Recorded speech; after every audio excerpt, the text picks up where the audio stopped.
Hey guys, and welcome back to another video. This one's a little bit different because I'm actually filming on my webcam, so I do apologize for the degradation of inequality to the actual video. I've just done a test video, but I've not put it in any sort of editing or anything software, but it sounded okay, it looks all right. I just thought, let me try it, as it's kind of a bit of a spontaneous one, but it's one that I did need to make, and that is my January, February, March reviews. I'm going to be compiling my movie wrap up and my TV show wrap ups for the first quarter of 2023.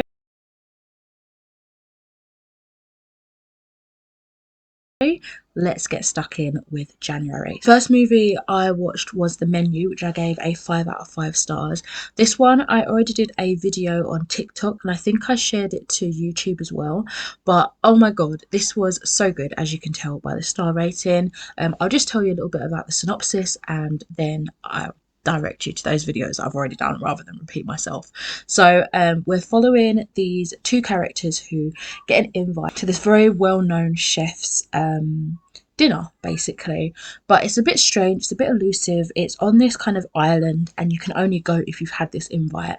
However, as soon as they get there, they realize things are quite weird. It's kind of like a dark satire. It talks about a lot of different things, like the chef industry, like hospitality. It just goes batshit insane. They basically have to try and survive the night, whilst still enjoying this beautiful food that is just crafted for them. It is super dark. It's such a strange and weird and wacky film, but it's got Anya Taylor-Joy, who I absolutely love, and I can't remember the main guy's name, but he was insufferable in this, but he played it so well. Anyway, would totally recommend that one. Again, I will direct you guys to videos in the description cards wherever I'm able to link them. The next film I watched is also something that I did a TikTok review on, and that is Avatar: The Way of Water, which I gave a 5 out of 5 stars. I thought this was absolutely amazing. Again, I won't talk too much about my review here, but it was the breathtaking sequel to, of course, Avatar, the first film. 10 years later, I don't know if it was 10 years in the making, but 10 years later, and we basically continue on with the Sullys. Yeah, it's amazing. There's lots of issues happening with the Sky people and Jack Sully and his now growing family, and honestly, there's just so much beauty in this movie, not just from visually, which of course visually is absolutely stunning, but from the heart of the story as well. Was just absolutely fantastic. Next up, I watched The Fly, which I gave a 3 out of 5 stars. It's kind of more of like a classic horror, and it was absolutely horrifying. From what I can remember, it was basically kind of like that crazy scientist trope, but it goes really twisted the way his experiments are resulting in. This was super intense. It turned out more horror than I was actually expecting. I quite enjoyed all of it, especially the sciencey part. This one was just one that my other half recommended, and I was like, yeah, sure, check it out. I hadn't heard of it before, and I hadn't, it wasn't ever on my radar, but I'm glad I watched it. As I say, 3 stars. It was an enjoyable, fun little horror. Then watched Spree, which I gave a 4 out of 5 stars. I've been wanting to watch this one for ages. I'm so bad with remembering actors' names, but it's got the guy from Stranger Things, the one with the good hair. I have been wanting to watch it for ages. Basically, on the journey to go viral, Kirk goes on a murder spree as a driver. It's kind of like Uber. The spree is the adjacent to the Uber app. This was so weird, but in an entertaining way. Again, it had that kind of that commentary on society and fame and the likes and internet fame, things like that. It made me chuckle. It was also just really incredibly disturbing. It took things to levels I wasn't really expecting. I think it perfectly captured the lengths a fractured mind would go to become viral, an internet sensation, influential in some way, or any mind really, because fame just consumes your personhood, and this just took it to those levels. So yeah, I very much enjoyed that. Next up, I went to see a show at a little theatre, and this was kind of like a little stay at home getaway sort of thing, and this was just called Cirque. I gave this one a 3.5 stars. It was great fun. Was listening to songs from various musicals, including The Greatest Showman and different circus acts. I didn't really know what I was expecting. It did kind of have like more of a storyline to it, I guess, but woven in it was this kind of circus kind of act with like people doing tricks and things like that. I kind of thought they was just going to sing songs from The Greatest Showman. I don't know why, but there was other different musicals in. I think there was also Hairspray and things like that, but I'm not super schooled on various musicals, so probably loads of songs I didn't know, but I enjoyed it. It was fun. It was very extra, but yeah, it was a fun evening. This might be going into February, you know, because for some reason I didn't put February stop, so don't know when that was. I feel like Cirque might have been a February watch.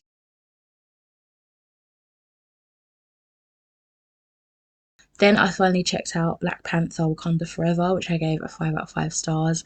This was, oh my god, it was such a beautiful tribute to Chadwick Boseman, who of course passed away. Such a beautiful tribute to him. I was kind of worried, so I had wanted to watch this in the cinema, but we ended up just watching it on Disney Plus in the end.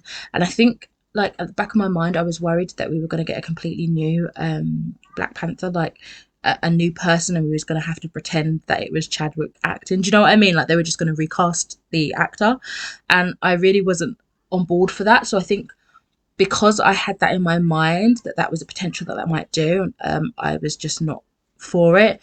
But that wasn't the case. I'm really glad with what they did with the character of Black Panther, and also the heart of the story as well.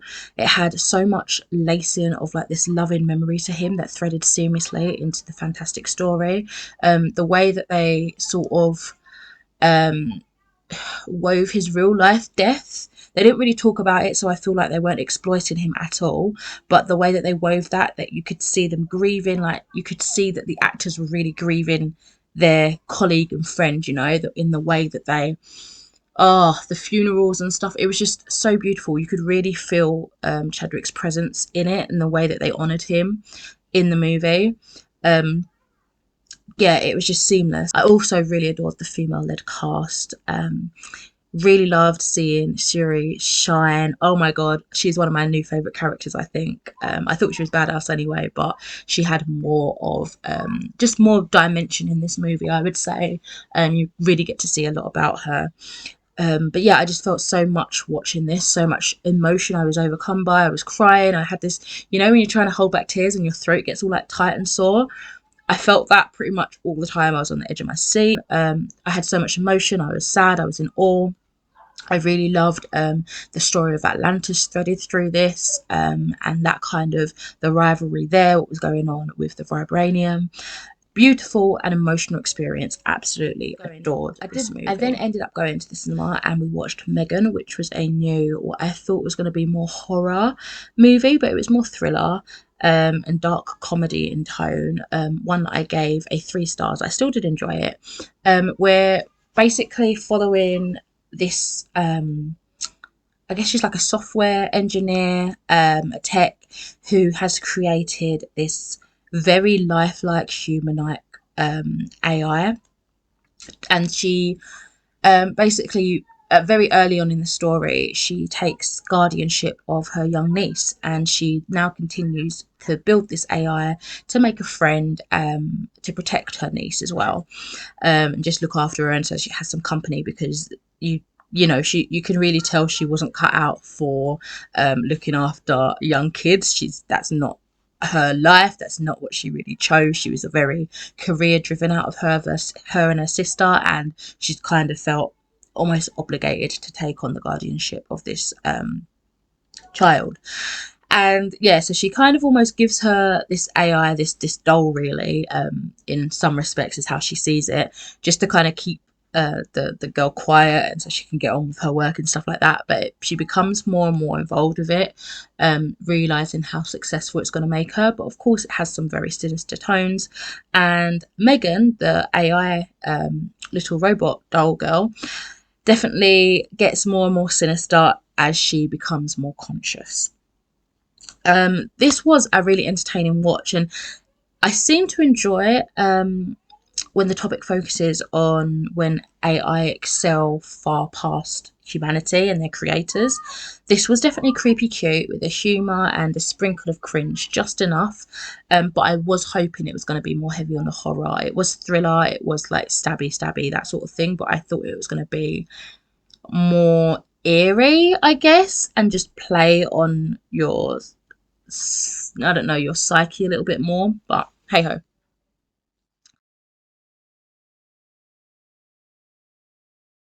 And the first one of those was The Ritual, which I gave 4 out of 5 stars. This one is kind of like a horror movie surrounding a group of friends who decide to go off and go on a hike to honour one of their friends that had been brutally murdered.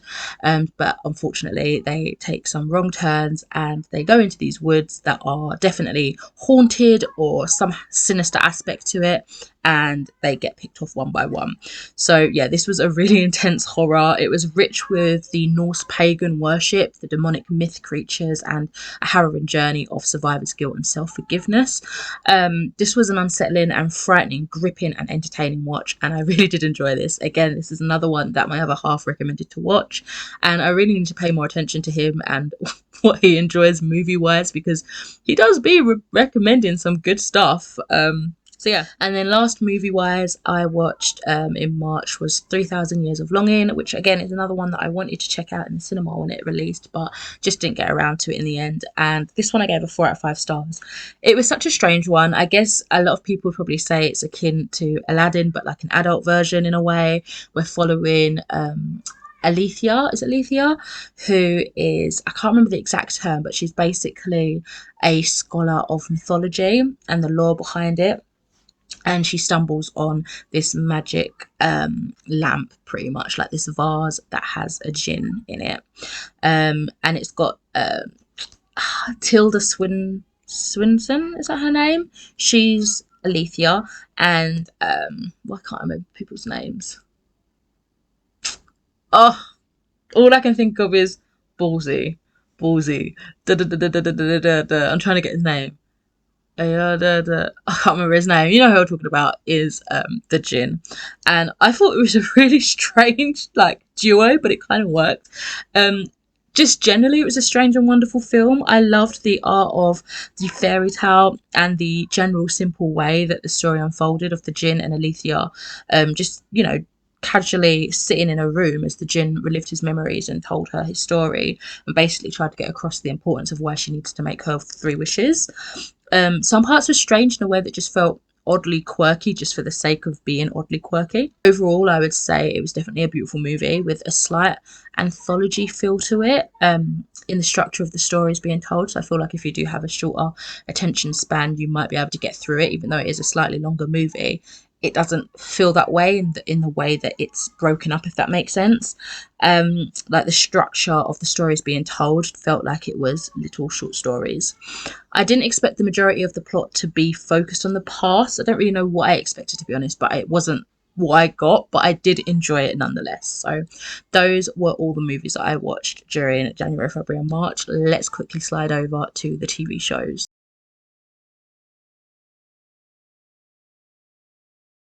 Okay, so in January, I think the whole focus of that pretty much was Junji Ito's Japanese Tales of the Macabre, which recently aired on Netflix, and I gave that one a 4 out of 5 stars. I honestly pretty much lost my shit when I saw this come out on Netflix, or I saw that it was coming to Netflix. Being a big fan of Junji Ito's horror manga, absolutely adore this stuff. So yeah, I was like, yeah, need to watch this, and I thought my other half would enjoy it too. So he likes the sort of anthology, and this was definitely very much like you are watching one of his short, like selected story horror manga.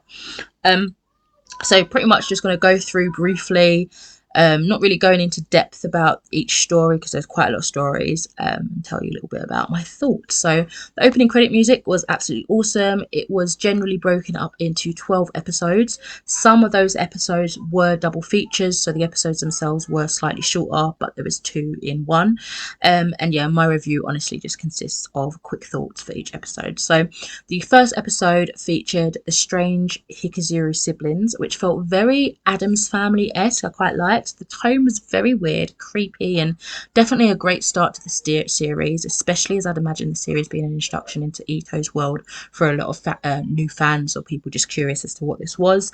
It definitely gave you a glimpse into his mind and what was to come for just not necessarily even the rest of the series, but the rest, like his world, like what he creates, that sort of stuff.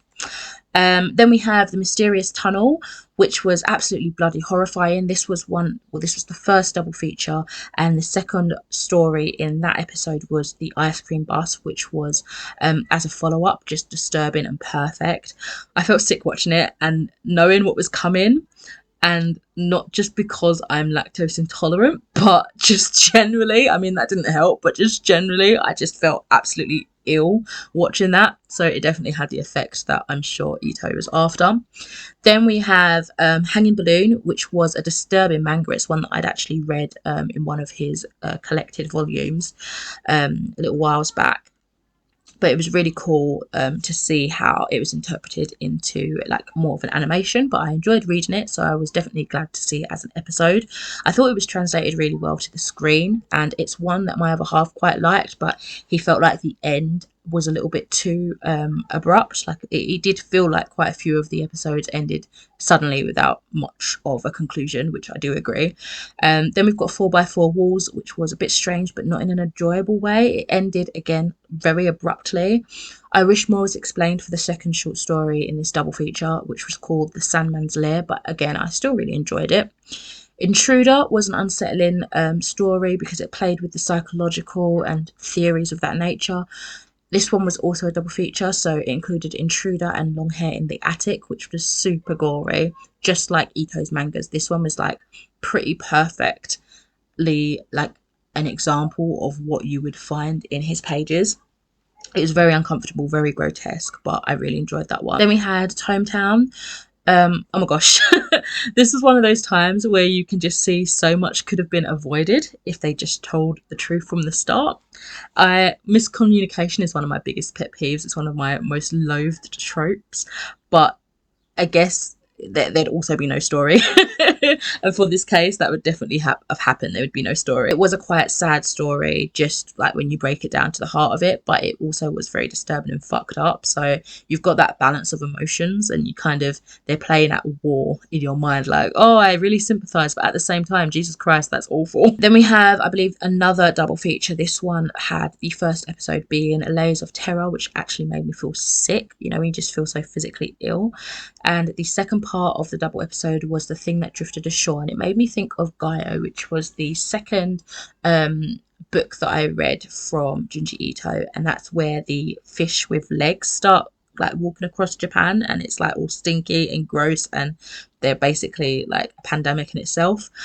With this though, the Thing That Drifted Ashore, I really wish there was more, again, resolution to it. That's kind of a reoccurring problem I'd say that I found with these short stories. Some of them just felt too short with not enough plot kind of executed properly. And then we had Tomi, which was one that I really enjoyed the adaptation of. I enjoyed the manga, so again it was nice to be familiar with a character that, you know, he's got quite an extensive volume on or collection of works on, so I was happy to introduce my other half to this character, because she's kind of like that siren kind of succubus character, you know. Then we had Unendurable Labyrinth, which was good, and The Bully, which was really upsetting. That was another double feature. The Bully, out of the two of those episodes, The Unendurable Labyrinth and The Bully, is the one that sticks out to me the most because it did have some horrible scenes of abuse to a child, which was quite upsetting. I know my other half was really like upset by that. It affected him. He was like, that is awful, I almost don't want to watch it. And I felt quite similar, like it wasn't very nice, but it was a good episode, if that makes sense. Then we had Ali, which was enjoyable, and that being another double feature was the headless statue, and that one I really loved. That one was so cool. It took this concept, this hobby of an enjoyable pastime, this art, and it just really warped it and twisted it. I just love how he takes these seemingly simple inspirations and completely just makes these random horrifying tales out of it, and this was another prime example of that. It was very Doctor Who in vibe. It made me think of that Mannequin Christmas episode, which I feel like gives everybody nightmares even to this day. Then we had The Whispering Woman, which was another fantastic adaptation of a story that I really enjoyed in manga form. Soichi's Beloved Pet, which was bloody crazy. Oh my god, I have since read that in, I think it was in the collection called Smashed.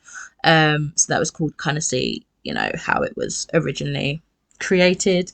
But yeah, overall I'd say this was a lot of fun. My main issue, of course, being that there were too many episodes that felt abrupt in their end and or lacked a resolution. But overall, really good little short series.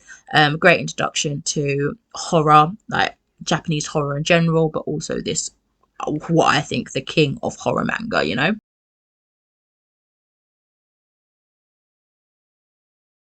In March, I only watched two things to its entirety, and the first being Vox Machina Season 1, which I gave a 5 out of 5 stars. I swiftly fell in love with this. Again, another suggestion from my boyfriend, who was like, I think you'd like it. It's like Dungeons and Dragons, but like a show of it, and they're actually the characters, but it's almost like it takes the mick out of it. Like, there's such the generic stereotype characters of Dungeons and Dragons, but it's also a really good plot, and I loved it. It was amazing.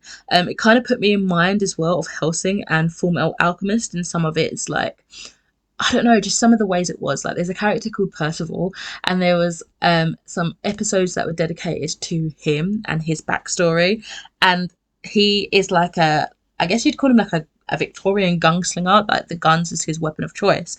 And he had this glint in his glasses that gave me very Hellsing vibes. And just it just nodded to those more traditional animes, which I really enjoyed seeing. I loved the question and the characters' different personalities, and just overall it's a great season. And then lastly, I watched The Last of Us Season 1, which I gave a 5 out of 5 stars, of course, an adaptation from the much beloved game. I thought this was a gripping adaptation personally. Every time, especially in the last episode, I got a bit of relief. I didn't get much time to savour it at all because, boom, something awful would happen. Boom, there'd be a blow up. Boom, like, it was just awful, awful, awful. My heart was ripped to shreds, quite positively. And that, my friends, is the end of this video. Let me know what you guys have been watching this first quarter of 2023 and what you're hoping to watch in the next couple of months. If there's any new releases coming to the TV or cinema that you're really looking forward to, let me know. I'd love some suggestions. But for now, I shall catch you in a new video soon. Bye.